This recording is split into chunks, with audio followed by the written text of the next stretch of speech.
پیغمبر اسلام نے تیر اندازوں سے کہا 50 تیر انداز اس پہاڑی پہ کھڑے رہیں, یہاں سے نہ ہلیں. سب کو بتا دیا کون کہاں رہے گا, اور جناب مولا کائنات سے کہا کہ آپ سامنے کھڑے رہیں گے. مولا نے کہا مجھ سے بچ کے کوئی نہیں آئے گا. کسی نے پوچھا تھا مولا کائنات سے, کیا مولا میدان جنگ میں آپ کو جہاں چھوڑ کے جائیں گے پھر کہاں پائیں گے؟ آپ نے فرمایا جہاں چھوڑ کے جاؤ گے وہیں پاؤ گے. کہا یا علی کیسے؟ کہا کیونکہ نہ میں دشمن کے پیچھے جاتا ہوں نہ دشمن سے پیچھے جاتا ہوں. کہا یا علی پھر اتنے لوگوں کو مارتے کیسے ہیں؟ کہا جس کی موت آتی ہے خود ہی آ جاتا ہے, میں ذوالفقار کا صدقہ اتار دیتا ہوں. رضوان گرامی احد بڑی عجیب و غریب جنگ ہے, تو پیغمبر نے کہا جس کا میں مولا ہوں. یہ میرا بھائی شاعر بھی ہے میرا بچہ, تو سنیں گے اب سارے مجمع میرے ساتھ چلے گا. یہاں پہ مجھے بتایا گیا کہ یہ رات کے 1:45 بجے اب اس محبت سے سن رہے ہیں. احد کا میدان سجنے والا ہے, احد کا, مدینے سے باہر. بدر کا بدلہ لینے کوئی عورت آ رہی ہے.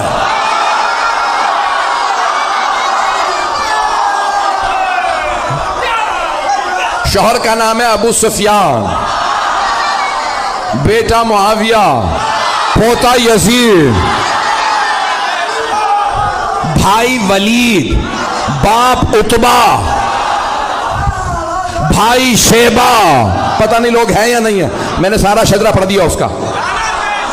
تب وہ نام ہندا تھا, آئی کہ میں بدلہ ضرور لوں گی کیونکہ بدر میں جناب امیر علیہ السلام نے مار دیا تھا اس کے باپ کو, بھائی کو, بیٹے کو.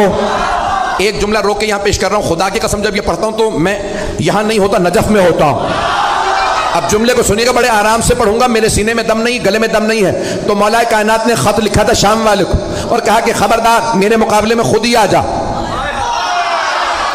اس نے خط لکھا تھا کہ علی بیٹھ کے فیصلہ کر لیتے ہیں, لڑنے کی کیا ضرورت ہے, ہمارے خاندان ملتے جلتے ہیں. تو مولا نے لکھا وہ تلوار جو میں نے بدر و احد میں چلائی تھی وہ آج بھی میرے پاس ہے. نہ علی بوڑھا ہوا ہے نہ ذوالفقار کند ہوئی ہے, میرے بازو میں آج بھی وہی طاقت ہے جو بدر میں تھی. جس تلوار سے میں نے تیرے بھائی, ماموں اور نانا کا سر اتارا تھا وہ تلوار آج بھی میرے پاس ہے. شیر بوڑھا بھی ہو جائے تو شیر شیر ہوتا.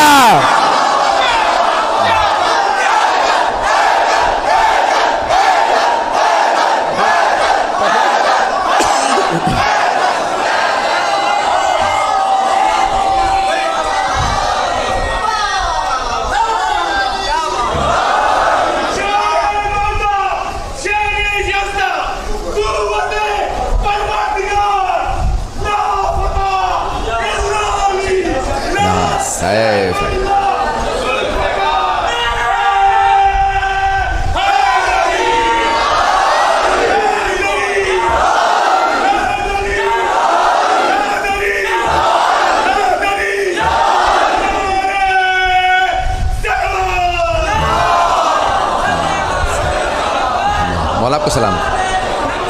توجہ فرما رہے ہیں زیدان کے نام. یہ بزرگوں نے جس جوش کے ساتھ نعرہ لگایا اس بزرگی کو دیکھتے ہوئے کہ محفل میں جسے یا علی کہنا نہیں آتا, محفل میں جسے یا علی کہنا نہیں آتا, ساحل پہ کبھی اس کا سفینہ نہیں آتا. بچلا گئے دنیا کو حبیب ابن مظاہر, شبیر کے عاشق پہ بڑھاپا نہیں. جیتے رہے, آپ سب سلامت رہیں. میں آپ کی محبتوں کی نظر کر رہا ہوں, چلیے گا کچھ دیر کے میں. تو اب وہ بہت تیاری کر کے آ رہی تھی, اور جو اب ممبر ہے بہت سی باتیں پڑھ نہیں سکتا, تو اس کا جو مورخین نے گانا لکھا کہ نحن بنات الطارق نمشی علی النمارق, ترجمہ نہیں کر سکتا. ہم کن کی بیٹیاں ہیں, کیوں آئی ہیں, یہ ممبر لائق نہیں ہے, لیکن پورا لکھا کہ طبل تھا, سب کچھ تھا, وہ خود آئی مجمع کے ساتھ کا بدلہ لینا, اور ایک غلام لائے جس کا نام تھا وحشی. اس سے کہا محمد کو مار دو, کا نہیں مار سکتا, کہ ان کے چاروں طرف لوگ ہوتے ہیں. کہ پھر علی کو مار دے, کہ علی کی نظر چاروں طرف ہوتی ہے.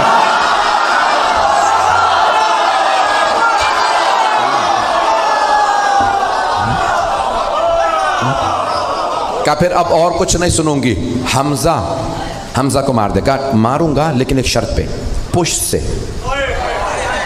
کیونکہ حضرت حمزہ کا بھی کیا نام تھا؟ شیر کا شکار کرنے والا شیر. مکے میں انہیں کہتے تھے شیر، حمزہ کے معنی شیر.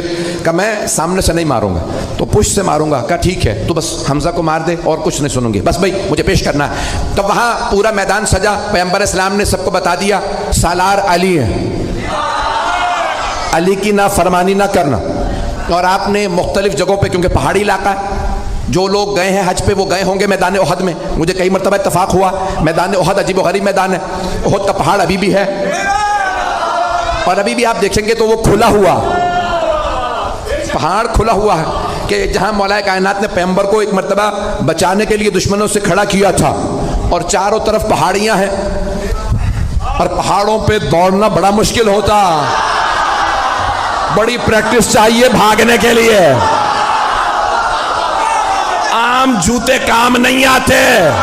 نہیں چلیے گا تو بھائی جانے گرامی بڑا مشکل ہے، احد پڑھنا بڑا مشکل کام ہے. تو پیش کر رہا ہوں آپ کی خدمت میں احد کا میدان. پیغمبر اسلام نے تیر اندازوں سے کہا 50 تیر انداز اس پہاڑی پہ کھڑے رہیں، یہاں سے نہ ہلیں. سب کو بتا دیا کون کہاں رہے گا. اور جناب مولا کائنات سے کہا کہ آپ سامنے کھڑے رہیں گے. مولا نے کہا مجھ سے بچ کے کوئی نہیں آئے گا. کسی نے پوچھا تھا مولا کائنات سے کہ مولا میدان جنگ میں آپ کو جہاں چھوڑ کے جائیں گے پھر کہاں پائیں گے؟ آپ نے فرمایا جہاں چھوڑ کے جاؤ گے وہیں پاؤ گے. کہا یا علی کیسے؟ کہا کیونکہ نہ میں دشمن کے پیچھے جاتا ہوں نہ دشمن سے پیچھے جاتا ہوں. کہا یا علی پھر اتنے لوگوں کو مارتے کیسے؟ کہا جس کی موت آتی ہے خود ہی آ جاتا ہے، میں ذوالفقار کا صدقہ اتار دیتا ہوں. پتہ نہیں پڑھوں نہ پڑھوں. تو مولا نے کہا ذوالفقار میرے پاس ہے. کہاں ذوالفقار آئی تھی؟ وہی پیش کر رہا ہوں، احد کے میدان میں. احد میں ذوالفقار آئی تھی. بھئی آواز تنگ تو نہیں کر رہی؟ سارا مجمع میرے ساتھ ہے. بھئی آپ نے زبردستی کہا ہے، میں پڑھ رہا ہوں، میرے سینے میں دم نہیں ہے. تو جانا گرامی مولا کائنات ایک مرتبہ میدان میں ڈٹے مقابلہ کرنے لگے اور سب نے لکھا ہے کہ خالد بن ولید اس وقت کافر تھے، حملہ کیا اور سامنے سے حملہ کیا. مولا نے جب حملہ کیا تو ایک مرتبہ لشکر بھاگنے لگا. وہ سیف اللہ تھے، علی اسد اللہ تھے. مجمع ہے یا نہیں ہے؟ تو مولا نے ایک مرتبہ حملہ کیا، سب نے کہا فرو. فرو عربی کا لفظ ہے فرو، فرار سے بھاگو. سب بھاگنے لگے. کسی نے کہا پہاڑ کے دوسری طرف سے آ جاؤ. 50 تیر انداز جانے لگے کہ یہ لوٹ رہے ہیں ہمیں کچھ نہیں ملے گا. ایک نے کہا رک جاؤ، پیغمبر نے کہا تھا اپنی جگہ سے مت ہلنا. کہا نہیں انہیں سب مال غنیمت ملے گا، ہمیں کچھ نہیں ملے گا، ہم بھی جائیں گے. جناب حمزہ نے کہا جو جہاں ہے وہیں رہے. لیکن لوگوں نے نہیں سنا، نیچے اترنے لگے. وہاں سے مشرکین و کفار کا لشکر پیچھے سے آیا، سامنے سے بھی، دونوں طرف سے مسلمان گھرے. گھمسان کرن پڑا. ہمارے میں سے بھی کسی نے نعرہ لگایا فرو. نام بتانا بڑا مشکل ہے، بھاگو. وہاں سے وہ بھاگ رہے تھے، یہاں سے بس بھائی ایک مرتبہ بھاگنا تھا. جب سب بھاگنے لگے تو جناب مولا کائنات کھڑے ہو گئے. کسی نے مولا سے بعد میں پوچھا یا علی جب سب بھاگے تو آپ کیوں نہیں بھاگے؟ آپ نے کہا پہلے بھاگنے والوں سے پوچھو وہ بھاگے کیوں تھے. کہا کسی شیطان مردود نے نعرہ لگا دیا تھا مات محمد، محمد مارے گئے. جب ہم نے سنا کہ محمد مارے گئے تو ہم نے سوچا اب لڑنے کا فائدہ ہی نہیں. کہا یا علی وہ کہتے ہیں ہم اس لیے بھاگے کیونکہ پیغمبر کے مارے جانے کی خبر اڑا دی گئی تھی، تو وہ سب کہہ رہے تھے اب لڑنے کا فائدہ نہیں. اب آپ بتائیے آپ کیوں نہیں بھاگے؟ کہا میں نے بھی یہی سنا، مات محمد، محمد مارے گئے. میں نے سوچا اب جینے کا فائدہ نہیں.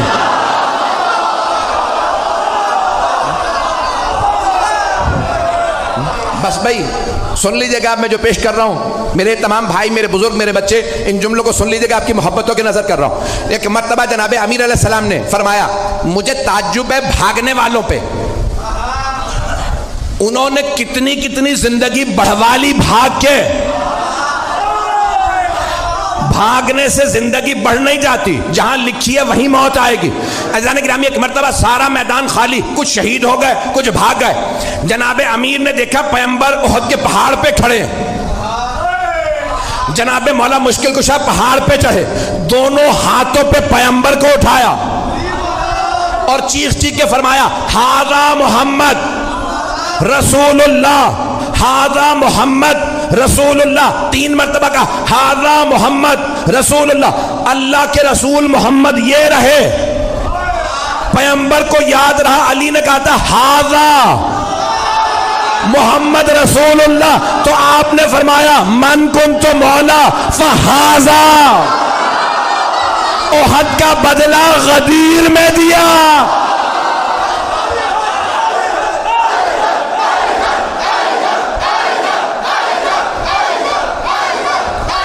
بس بھائی میں ممنون ہوں آپ کی محبتوں کا، رات کے 2 بجے آپ اس محبت سے سن رہے ہیں، کچھ دیر چلیں گے تو گرامی جناب مولا کائنات نے ہاتھوں پہ بلند کیا، پھر اس کے بعد ایک مقام پہ جناب مولا مشکل کشا نے احد کے میدان میں، جہاں پہ آج کھلا ہوا زندہ معجزہ رسول خدا کا، اللہ نے پیغمبر کی جان بچانے کے لیے ایک مرتبہ پہاڑ کو کھول دیا، مولا نے پیغمبر کو وہاں کھڑا کیا، مقابلہ کیا، سارے لشکر کے مقابلے میں مولا علی اکیلے تھے، تلوار ہوتی ہے لوہے کی،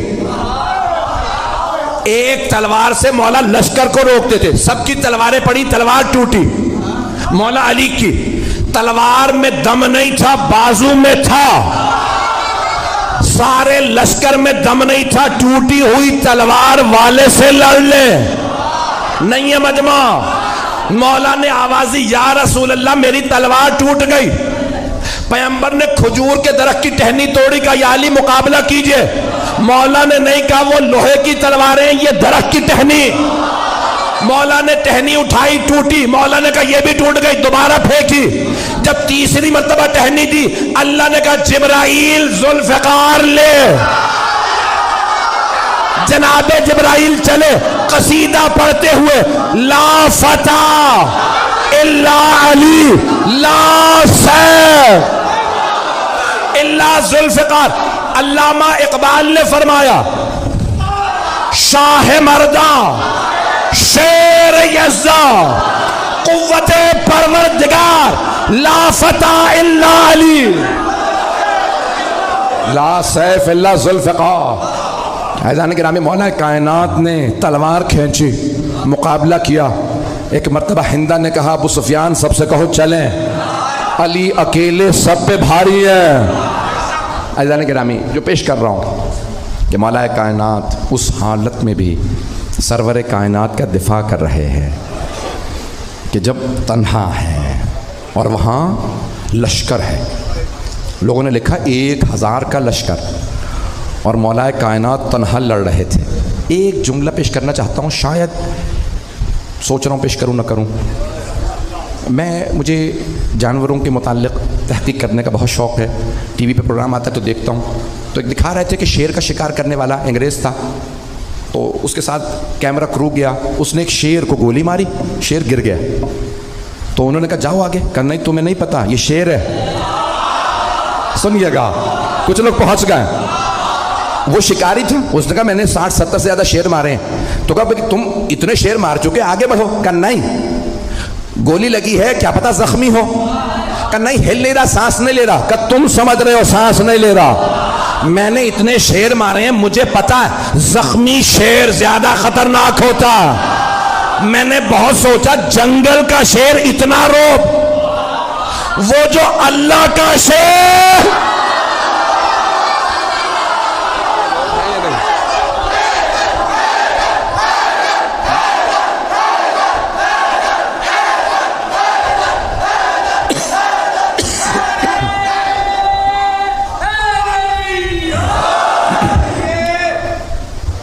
بس آپ کی زحمتوں کو تمام کر رہا ہوں، رات کے 2 بج رہے ہیں، مجھے پورا احساس ہے آپ بہت دیر سے بیٹھے ہیں۔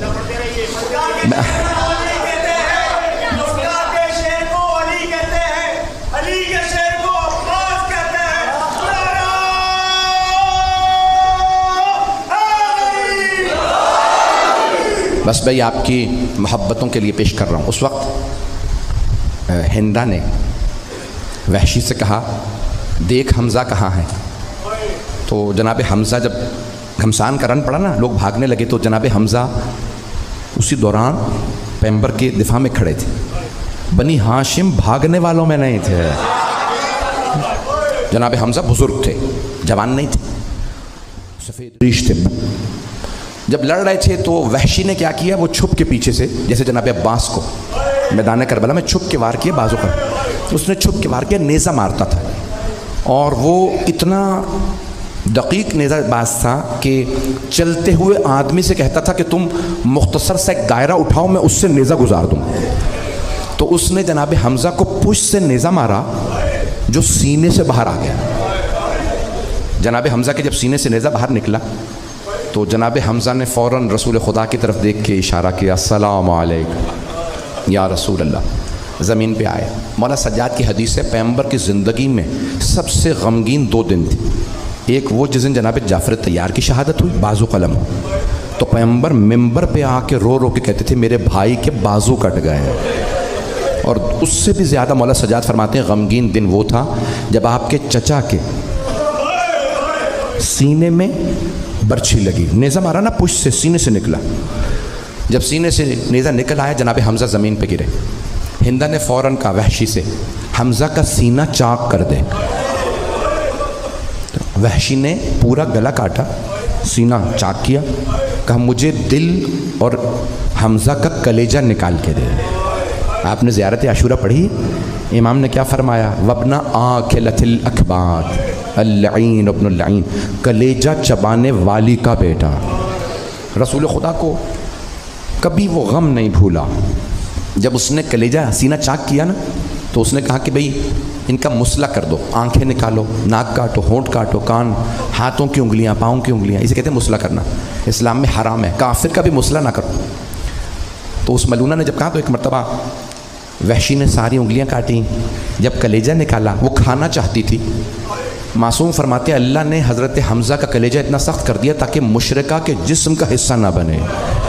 اس نے کہا مجھے ہار پہ رو دے، ان کے کلیجے کا، دل کا، آنکھ، ناک، ہونٹ، کان. میں جب مکے جاؤں گی تو کہوں گی میں شیر کا کلیجہ لائی ہوں. جب پیغمبر اسلام دانتوں پہ پتھر لگا تھا، خون بہہ رہا تھا، ہر آدمی پانی لاتا، صحابی، خون نہیں رک رہا تھا.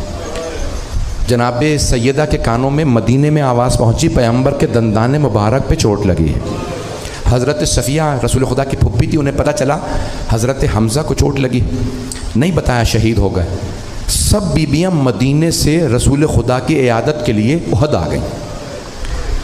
برقعوں میں بیبیاں جب پہنچیں، جناب سیدہ نے کہا جناب امیر سے کہ اہتمام کریں پردے کا، میں اپنے بابا کو خود تیمارداری کروں گی. خون نہیں رک رہا تھا نا، بی بی سے برداشت نہیں ہوا. بی بی نے اپنی چادر کا ایک ٹکڑا پھاڑا اور کہا بابا جان اپنے دندان مبارک پہ رکھ لیجئے. پیغمبر نے جیسے ہی جناب سیدہ کی چادر کا ٹکڑا دانتوں پہ رکھا، خون رک گیا. جیسے ہی خون رکا، پیغمبر نے آواز دی کوئی ہے جو مجھے میرے چچا کے متعلق بتائے. آنسو بہہ رہے ہیں پیغمبر کے. ایک آدمی نے کہا ہاں مجھے پتا جناب حمزہ کہاں جنگ کر رہے تھے. آیا، آنے کے بعد دیکھا مسلح ہو گیا، سینہ چاک کر دیا. اس نے کہا میں رسول خدا کو یہ بری خبر نہیں دے سکتا. کہا یا علی آپ خود جائیے، دیکھیے ہمارے چچا کہاں ہیں. مولا بھی جانتے تھے، پیغمبر بھی، دنیا کو بتا رہے ہیں دیکھو چچا سے کتنی محبت ہوتی ہے. تو ایک مرتبہ جناب مولا کائنات آئے، جب آ کے دیکھا فوراً چچا کو اٹھایا. اب رسول خدا نے صحابہ سے کہا میں خود اپنے چچا کے لاشے پہ جاؤں گا. آئے، جب آئے تو بے ہوش ہو کے گر گئے. کہا پروردگارا میرے چچا کا سینہ چاک کر دیا. میں کہوں گا یا رسول اللہ ذرا کربلا آ کے دیکھیے، لاشے پہ گھوڑے دوڑائے گئے. بھائی رونے میں کوئی بخل نہ کرے، آخری مجالس ہے، میں تفصیل سے پڑھوں گا. مجھ سے 2-3 بھائیوں نے کہا کھل کے مصائب پڑھیے گا، سنیے گا، پھر میں پڑھنے والا ہوں. تو اب یہاں پہ روایت میں ہے کہ جناب صفیہ جو رسول خدا کی مولا علی کی پھپھی تھیں، انہوں نے کہا یا رسول اللہ مجھے میرے بھائی کے لاشے پہ آنے دیں. پیغمبر نے کہا یا علی پھپھی سے کہو آپ لاشے پہ نہیں آ سکتے، چچا اس حالت میں نہیں ہے کہ ہماری پھپھی بھائی کو اس حالت میں برداشت کر سکے. تو جناب صفیہ نے ایک پیغام بھیجا یا رسول اللہ کیا آپ ایک بہن کو بھائی کے لاشے پہ آنے سے روکیں گے؟ بس پیغمبر کی آنکھوں سے آنسو بہنے لگے.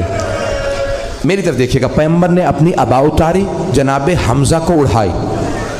جناب حمزہ بڑے قد آور تھے، چہرے کو چھپایا، سینے کو چھپایا، ہاتھوں کو چھپایا، لیکن پھر بھی قدم مبارک نظر آ رہے تھے. مجھے معلوم ہے زیارت برآمد ہوگی یا آخری مجالس سے، میں جانتا ہوں پورے کراچی میں یہ آخری اتوار ہے، لوگ مجلسیں کر رہے ہیں، شب داریاں کر رہے ہیں.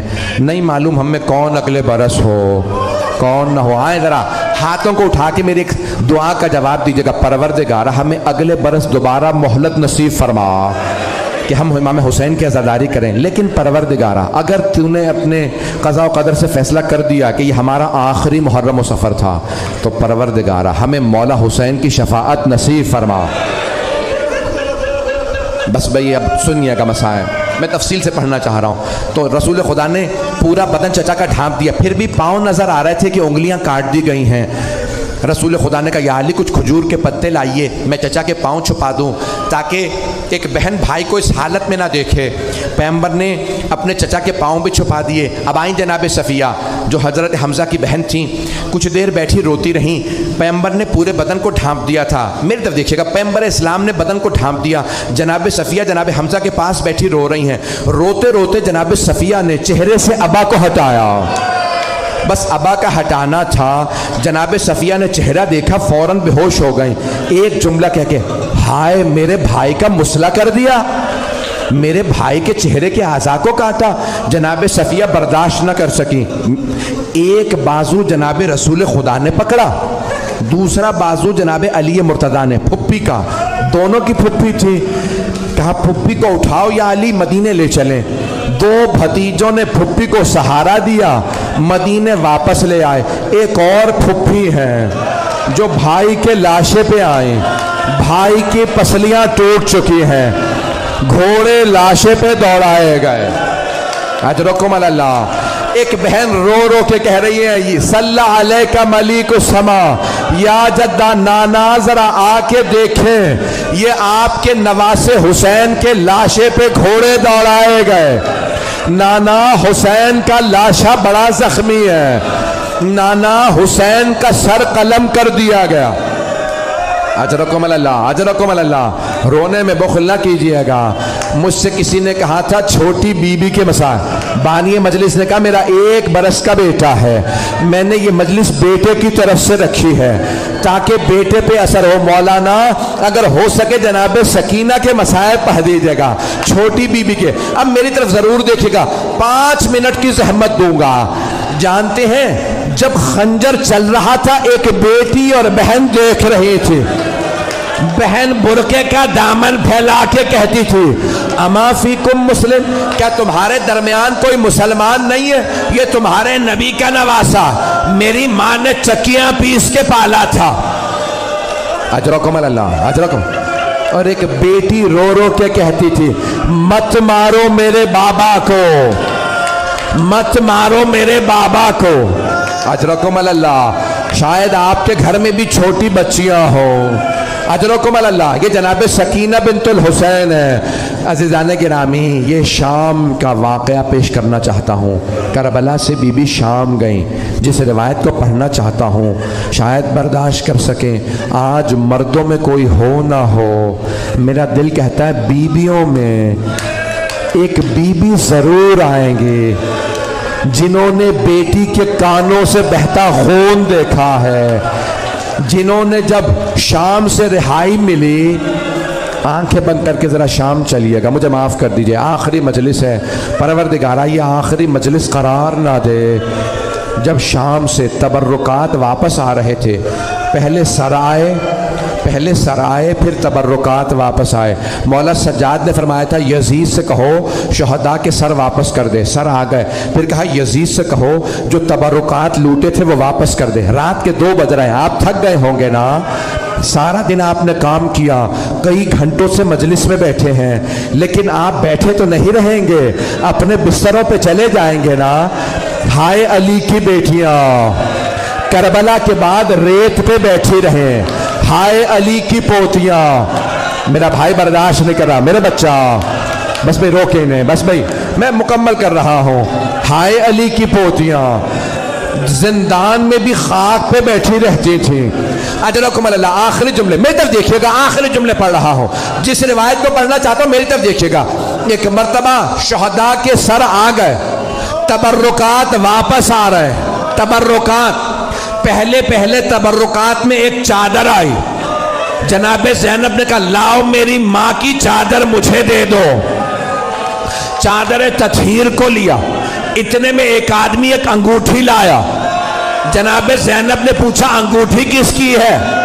مولا سجاد نے فرمایا پھوپھی اماں بجدل میرے بابا کی انگوٹھی اتار رہا تھا. جب انگوٹھی نہیں اتری اس نے خنجر نکالا, انگلی کو کاٹا, انگوٹھی لوٹ کے لے گیا. اجرکم اللہ, اجرکم اللہ. آخری جملے. اتنے میں ایک آدمی دو چھوٹی چھوٹی بالیاں لایا. بالیوں کا آنا تھا. ایک بی بی نے بالیاں دیکھی, رو کے فرمایا بالیاں واپس لے جاؤ. جس بچی کی بالیاں تھیں وہ بچی نہیں رہی. میرے بھائی برداشت نہیں کر رہے, میرے بچے ہاتھ جوڑ کے کہہ رہے ہیں مت پڑھو. جناب رباب نے کہا بالیاں واپس لے جا. وہ بچی جس کی بالیاں تھی وہ نہیں رہی.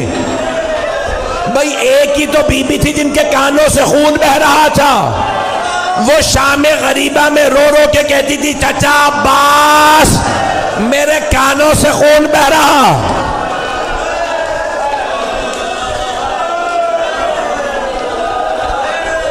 اجرکم اللہ, اجرکم اللہ. آخری جملے, آخری جملے. 3 دن تک بیبیاں شام میں روتی رہی. 3 دن گزر گئے. مولا سجاد نے فرمایا پھوپھی اماں بیبیوں سے کہہ دیں کل صبح ہم مدینے واپس چلے جائیں گے. صبح نمودار ہوئی. مولا سجاد نے پوچھا پھوپھی اماں بیبیاں تیار ہیں؟ جناب زینب نے فرمایا بیٹا سجاد سب بیبیاں تیار ہیں, لیکن نہ جانے فجر کے بعد سے رباب کہاں چلی گئی. مولا سجاد کے آنسو بہنے لگے. کہ پھوپھی اماں مجھے پتا ہے میری ماں کہاں گئی, میرے ساتھ چلیے راستے سے ماں کو لے لیں گے. کچھ ہی دور گئے تھے. جناب زینب نے کہا بیٹا سجاد یہ راستہ تو زندان کو جاتا. کہا پھوپھی اماں میری ماں زندان کی ایک چھوٹی سی قبر سے وداع کرنے گئی ہیں. جیسے ہی بیبیاں زندان میں آئیں بڑے بڑے علماء نے لکھا جناب زینب نے دیکھا جناب رباب قبر سے ایسے لپٹ کے رو رہی ہیں جیسے ایک ماں بچے سے لپٹ کے روتی ہے, اور رو رو کے کہہ رہی ہے سکینہ اٹھو بیٹی آپ کو سب سے زیادہ شوق تھا مدینے جانے کا, اب کیوں نہیں اٹھتی, ہم مدینے جا رہے ہیں. ایک مرتبہ جناب زینب نے بازو پکڑا, رباب بس کر دو. الا لعنت